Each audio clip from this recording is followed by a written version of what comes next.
Hello, class. So, thus far in this class, we've talked about creativity largely as a process. We've considered the cognitive aspects of creativity, and we've considered the problem-solving process of creativity. What I'd like to do today is explore that in-between space of creativity within the individual and the social influences of creativity. So, in essence, thus far, we've been considering the individualist perspective of creativity, where a person goes through a process of overcoming some challenge and creating a work or solving a problem in a creative way. And they, in themselves, deem this as being creative. What I want to do today, though, is to consider creativity not as something that is simply flowing from within the individual, which would be a very humanistic perspective, but instead as creativity as a product of the interaction between the individual and the audience. And in this sense, then, creativity can be viewed as a process of a group of social systems and make judgments of a particular work. So, without the evaluation of others, there can be no sense of creativity in that social dynamic systems kind of sense. So if we take this process view, then creativity is something of a social construct where there are gatekeepers and evaluators. And it is a systems approach to creativity and considering the social environment, the family, if you will, of what goes into creativity. And this systems model of creativity, who has as a major proponent Mihaly Csikszentmihalyi, is really a systems model that argues that creativity is a social construction constituted by the confluence of three different sources. First, the cultural matrix of information, what we might call the domain. And secondly, individuals who bring some novel change within that domain, the artist, the person. And finally, a group of gatekeepers who are either there to accept or reject that novelty, which we would call the field. So, in essence, within this systems view, we start with the individual, the creative producer, what we might call the artist, and this individual is the source of creativity, the drive for creativity and of innovation. Next, we have the audience, which is these social systems, the culture within which the artist's expectations and biases are evaluated. And these are biases and expectations that are from the culture. Things that influence the audience are ignorance or certain levels of training in specific areas, as well as social trends and fads that are prevalent within the audience's context. There's the emotional connections to symbols and ideas that are based upon their culture, and of course the individual in idiosyncratic preferences that are all audiences have. So these successful individuals or artists have really two roles within this kind of context. The first one that they have to do, the first role that they have to play, is to create the creative product. And secondly, they need to be successful salespeople to sell that product to the audience. Now, what you will see here is that there is an in-between space between the product and the salesmanship. And that is communication. And this communication needs to be successful in order to transform that original work from one of originality to one of bona fide creativity. Because it is only when the audience accepts the creative work as a true creative that we have the achievement that is bona fide. Until then, it is simply a unique work. It isn't a bona fide creative work. So without communication, there is no real bona fide creative work, because the audience must buy into the work in order for it to be accepted and considered acceptable. Now, here is where we will need to discuss some terminology. The environment within which the artist exists and works is what we would tend to call the domain. The domain is an area of culture for existing. For example, art or culture or music. And within that domain, there are dominant trends that are already existing, and there are dominant rules that already exist. And an artist must understand and learn and engage with these in order to be successful. Only when the artist engages with the domain and demonstrates an acceptable change to that domain is it accepted as a bona fide act of creativity. So, whether it be art or music or drama or digital domains, these are all different domains. Then there is the field, and this is where the group that gets to decide what enters and survives and thrives within the domain. And these are essentially, in many instances, gatekeepers. These are the experts in the field. These may be money holders, these may be producers, these might be journal editors, these might be advertisers. All of these play roles in one way or another to shape or to serve as a gatekeeper for the area, the field. So, this creative system has three primary parts then. The domain, which is part of the culture, the field, which is part of society, the experts, the gatekeepers, the individual, and then finally the individual creators. And these three must work together in order to ensure that creativity lives, thrives, and is accepted. And so there is truly a system that needs to work together, and that the individual creator needs to understand and work within in order to be successful in their creative endeavors. Now, according to the system's view of creativity, creativity does not exist necessarily within the individual, nor within the domain, nor within the field itself, but it exists in the in-between space, between all of these, where there is agreement between the creative individual, the creative work, the acceptance of the gatekeepers, as well as the larger culture as an audience.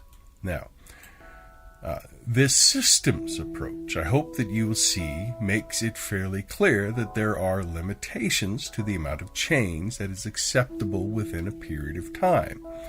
Any system, any field, any society wants to maintain a certain level of homeostasis. And so any change that takes place, however beneficially creative it is, will meet with some resistance, and there needs to be within the field certain groups and judges that will decide what is included and what is excluded in order to maintain an acceptable level of homeostasis within the field, and yet not kill the system by being too rigid and static. And so it is always the most creative. It isn't necessarily the most creative that rises to the top, but it is those that are able to gain the most acceptance within the field, within the critics. And that then translates into acceptance by the wider domain that really becomes the most successful creative work. So within this, I hope that you see that there are larger considerations than simply the lone artist toiling away individually, having their creativity find success. So, for example, the field dictated that Van Gogh's work was too off the wall, too strange to be considered good art at the time of his contemporary existence. The field said, no, that is too strange, and consequently, Van Gogh was not recognized during his own time as a creative genius. And of course, there are variability within certain fields. For example, an individual painting artist will tend to have more flexibility than would, say, a creative scientist, because there are less rules and constraints for the creative painting artist within the individual painting field rather than the scientific field. Because literally, if the journal editors do not accept a scientific paper, that work is dead.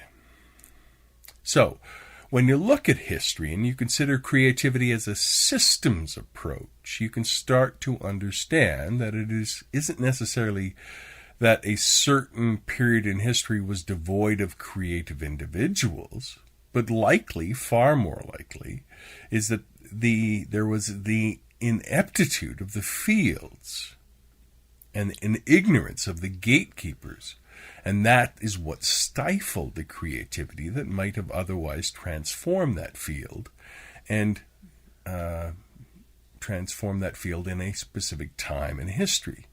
If you have inept and frightened gatekeepers of a field and domain, it doesn't really matter how creative the creative geniuses were that you will not have transformation and change within that field, and the domain will become stagnant because of those poor gatekeepers.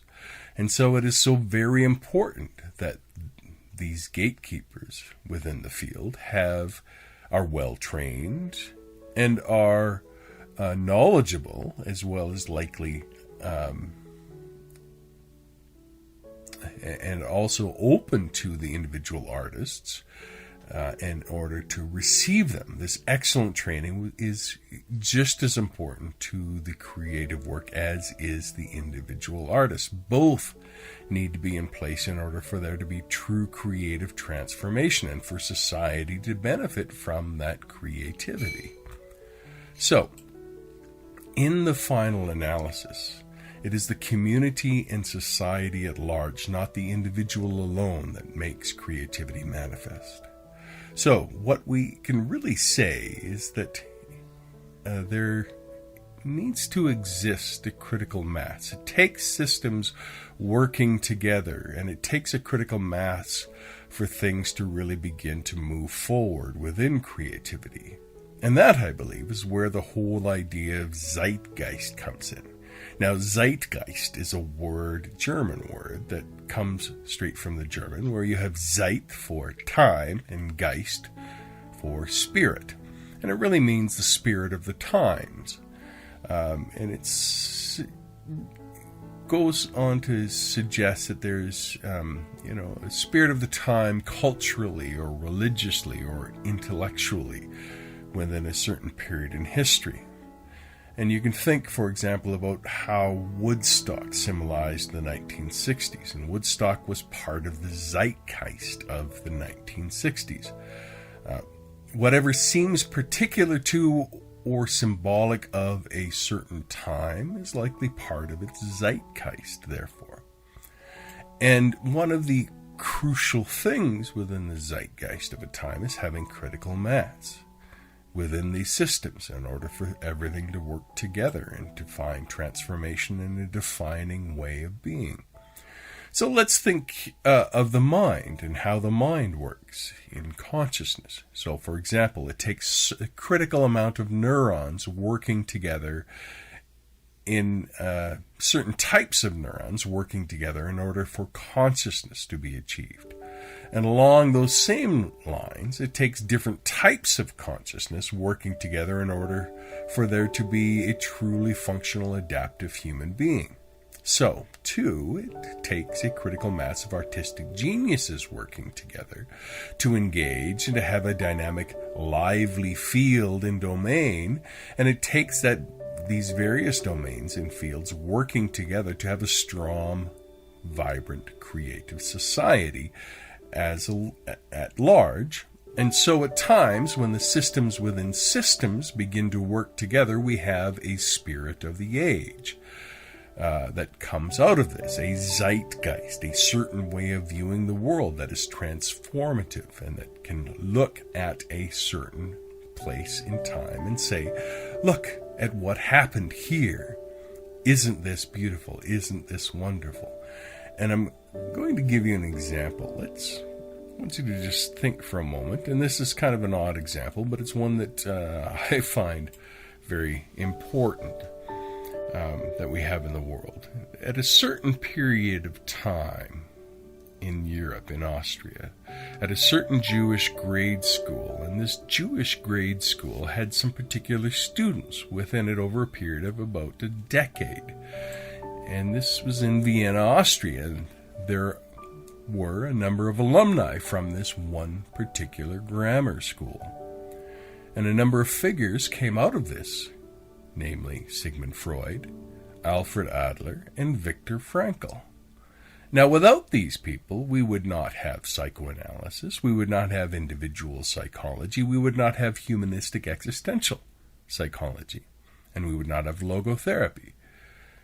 And I would argue that we would not be here in this class because this whole domain, this field of psychology, would not exist if it were not for a critical mass of people encouraging certain ways of thinking that grew and transformed and developed and grew within systems, and then became greater systems within even greater systems, and that created a zeitgeist within it that we can talk about. And where we can be here and talk about how people explore and develop and begin to consider the very ideas of the psychology of creativity. And it all started with certain systems of people working together to help a few gifted creative individuals within a Jewish grade school in Vienna, Austria. So here's where we're going to transition very quickly from creativity in systems to considering creativity as a product of the family system. Because families are indeed systems. If you were ever to study family therapy, the first thing that you will learn is that the family is a system.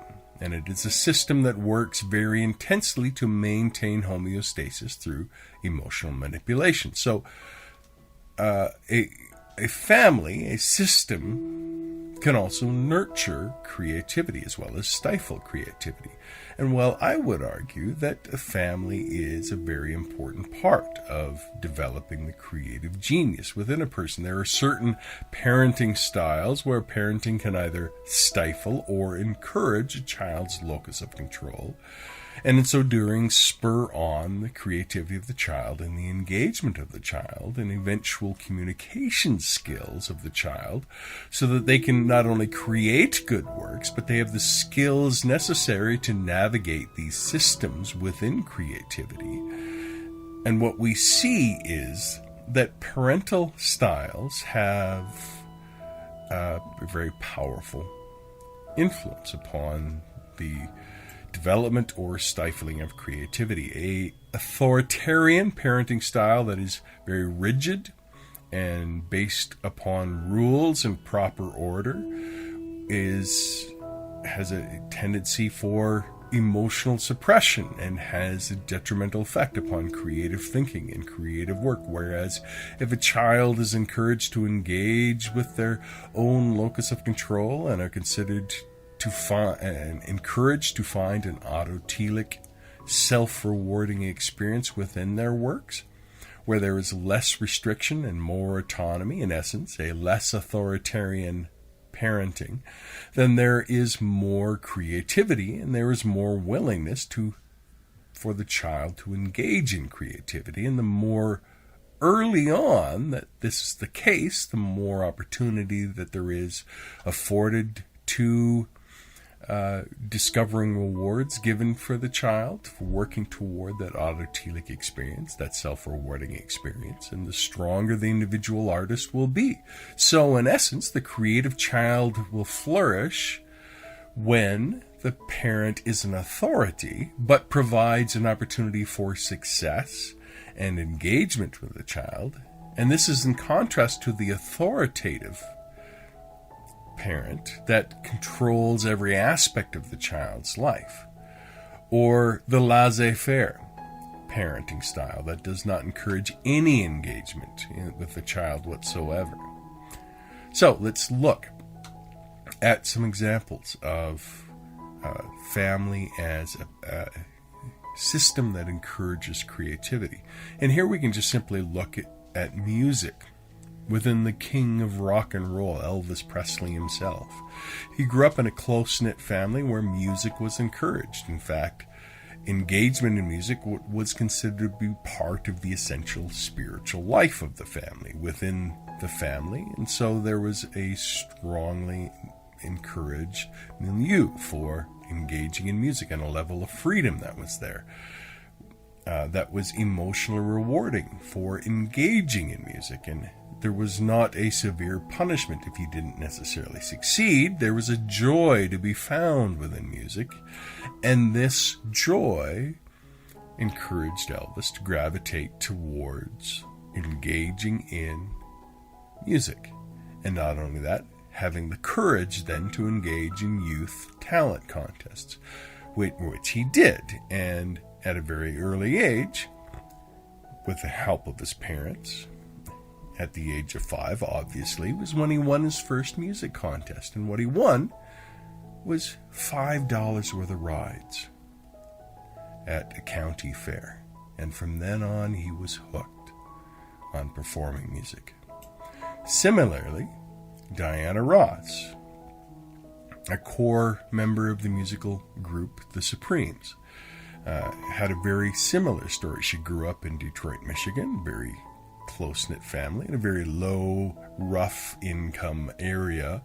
Her life around her was very harsh, but because of her family system, where music was part of the spiritual expression, she was encouraged at a very early age to engage in that, and over time developed her skills so that she was encouraged to engage in some school musicals. And at the age of 14, she joined her first musical, and then joined her first vocal group, and from then on became a Motown superstar.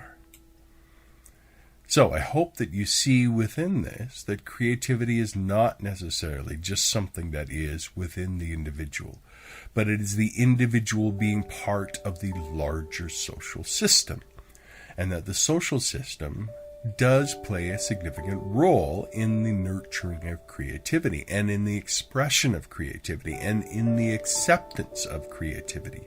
And that the creative industry is not just creative individuals, but it is also, skilled, intelligent gatekeepers, people working within the field and the domain to identify and promote and bring to acceptance those creative works that are part of that system. And this is what moves society forward, not only intellectually and scientifically, but artistically and creatively as well. I hope you enjoyed this week. You take care. Bye-bye.